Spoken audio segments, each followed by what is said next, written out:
तेरे दांत दांत इतने पीले कैसे हैं बेटा? कैसे मतलब? कोई सर्जरी थोड़ी ना कराई है। वो तो क्या नाम, मैं ब्रश नहीं करती थी तो पीले हो गए। अब क्या करूं? आप कहें तो लाल करवा लूं या फिर काले? यार ये क्या है, क्यों माँ से लड़ रही हो? लड़ रही हूँ? अरे मैं लड़ रही हूँ या ये बोल रही है कि दांत पीले हैं, पीले। अरे तपस्या थोड़ी ना की है इन्हें पीले करने के लिए।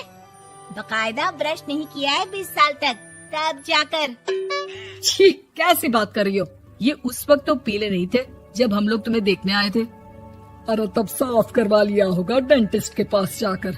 अब देखो कैसे पीले पीले लग रहे हैं। रंजना सास की तरफ गुस्से से देखती है। फिर शुरू हो गई पीले पीले पीले। अरे पीले तो तब भी थे जब मेरे हाथ का रसगुल्ला उड़ा उड़ा कर खा रही थी और बोल रही थी, लड़की नहीं गुणों का खजाना दे रहे भाई साहब आप। खैर अब वो लोग करते भी तो क्या करते, पीले दांत वाली बहू पल्ले पड़ी थी तो झेलना तो था ही। एक दिन कीर्तन में रंजना गाना गा रही थी। अरे कमला बहन, माँ का द्वार है, यहाँ तो सब शुद्ध होकर आते हैं, फिर अपनी बहू को ब्रश भी नहीं करवाती तुम। दूर से पीले पीले दांत भक्ति में बाधा उत्पन्न कर रहे हैं। अरे कोई 2 साल के बच्चे थोड़ी ना लेकर आई हूँ मैं बहू बनाकर। अच्छी खासी लड़की है, अरे कैसे करवाऊं ब्रश? ये तो उसे खुद करना चाहिए ना। अब माँ बाप तो इसके जैसे तैसे निपटा दिए, ये नहीं सोचा कि सास कैसे संभालेगी। सास बहू को लेकर घर आ जाती है लेकिन सोच लेती है कि अब इसे लेकर कहीं नहीं जाएगी। अगले रोज बहू कहती है, अरे क्या हो गया, मंदिर नहीं जाना क्या? कीर्तन का वक्त हो रहा है। मेरी मधुर वाणी से कान्हा जी जागते हैं और सोते हैं। आप तो जानती है ना उनकी भक्ति में कितना मन लगता है मेरा। वो क्या है ना, तबीयत ठीक नहीं लग रही है मेरी, आराम करूंगी मैं। तबीयत ठीक नहीं लग रही? अभी तो मिथुन के गाने पर नाच रही थी आप और अब बोल रही है कि तबीयत ठीक नहीं लग रही। अरे भक्ति में मन लगा लो सासू माँ, ऊपर जाना है, क्या मुंह दिखाओगी आप? हाँ? सास को बहू की बात पर गुस्सा आ जाता है। मैं क्या मुंह दिखाऊंगी, इसकी चिंता तो ना कर, समझी? अपने मुंह की चिंता कर, जो ये पीले पीले दांत लेकर हर जगह पहुंच जाती है। पता है लोग कितना मजाक बनाते हैं। ना जी ना, मैं नहीं जाना कहीं तेरे साथ। तो ये बात है। कोई ना, मत जाओ, मैं अपने कमरे में ही बैठकर भक्ति कर लूंगी। ऊपर वाला दांत थोड़ी ना देखता है, मन देखता है, भावना देखता है। और अरे बस बस, तू सब कुछ दिखा, बस ये सफेद चमकदार दांत ना दिखाना किसी को, है? जा यहाँ से। बहू को सास की बात का कोई फर्क नहीं पड़ता, वो तो जैसी थी वैसी ही रह जाती है। सुबह नहाकर किचन में खाना बनाना, फिर खाना खाना, कीर्तन भजन करना और सो जाना। एक दिन, माँ जी मैं सहेली के घर जा रही हूँ, शाम को लेट आऊंगी।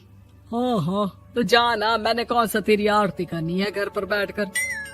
रंजना सहेली के घर जाती है जहाँ वो पार्टी में जाने की तैयारी कर रही होती है। अरे शिखा, कहाँ जाने की तैयारी कर रही है? मैं गलत वक्त पर आ गई क्या? अरे नहीं यार, उल्टा सही वक्त पर आ गया। मैंने ये साड़ी और ज्वेलरी निकाली है यार, शाम को इनके ऑफिस की एक पार्टी में जाना है। बताना कैसा लग रहा है ये सब? नहीं यार, इस ड्रेस के साथ तो वो वाली ज्वेलरी अच्छी लगेगी। हाँ हाँ सही बोल रही है, मैंने ध्यान ही नहीं दिया। वैसे तो हमेशा से मस्त फैशन सेंस रखती है। तो बड़ा जाती होगी ना पति के साथ पार्टी में। रंजना कुछ नहीं बोलती, बस सोचती है कि यार काश ये बात सही हो जाती, पर मैं क्यों नहीं जाती पार्टी में?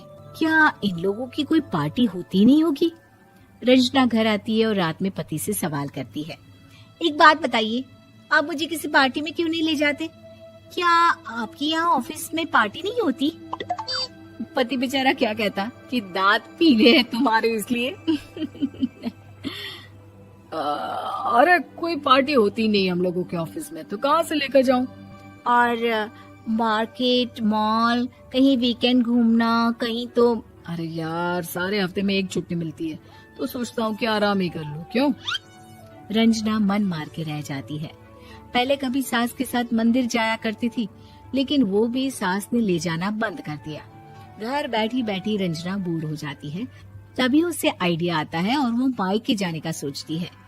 सासू माँ, 2 दिनों के लिए मम्मी के घर जा रही हूँ। अच्छा ठीक है, आराम से जा। और हाँ, माँ से कुछ अच्छी आदत सीख कर आना कि कैसे शरीर के हर भाग की तरह दांतों की सफाई भी जरूरी होती है, समझी? शुरू हो गई ना आप। वो लोग आपकी तरह नहीं है कि छोटी छोटी बात का बतंगड़ बना दे। उन लोगों के लिए मैं मायने रखती हूँ, ना कि मेरे पीले पीले दांत। रंजना माँ को बिना बताए उन लोगों को सरप्राइज देती है, लेकिन जैसे ही वो दरवाजे पर पहुंचती है, अंदर देखती है कि घर वाले कहीं जा रहे होते हैं। अब माँ, काश रंजना दीदी के दांतों वाली प्रॉब्लम नहीं होती तो वो भी हम लोगों के साथ चलती ना बुआ जी की बेटी की शादी में। हाँ बेटा, लेकिन अब उसे कौन समझाए कि उसको उसके पीले दांत नहीं दिखते, लेकिन उसके आसपास के लोगों को कितना एम्बैरेसिंग फील कराते हैं।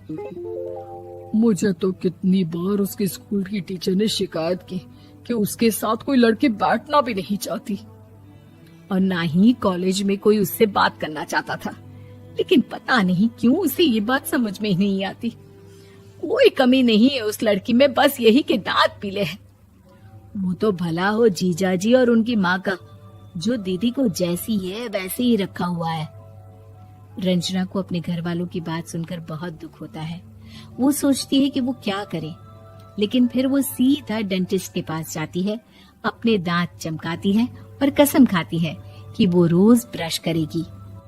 अरे क्या हो गया, तुम तो 2 दिनों के लिए गई थी ना, पर कोई ना, अच्छा है चलो आ गई तो। रंजना सास के सामने आकर खड़ी हो जाती है और पूरी स्माइल करती है, उसके चमकदार दांतों को दिखाती हुई।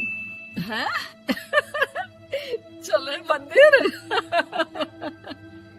माँ, मुझे माफ कर दीजिए, मैंने आप लोगों को बहुत एम्बैरेसिंग फील करवाया।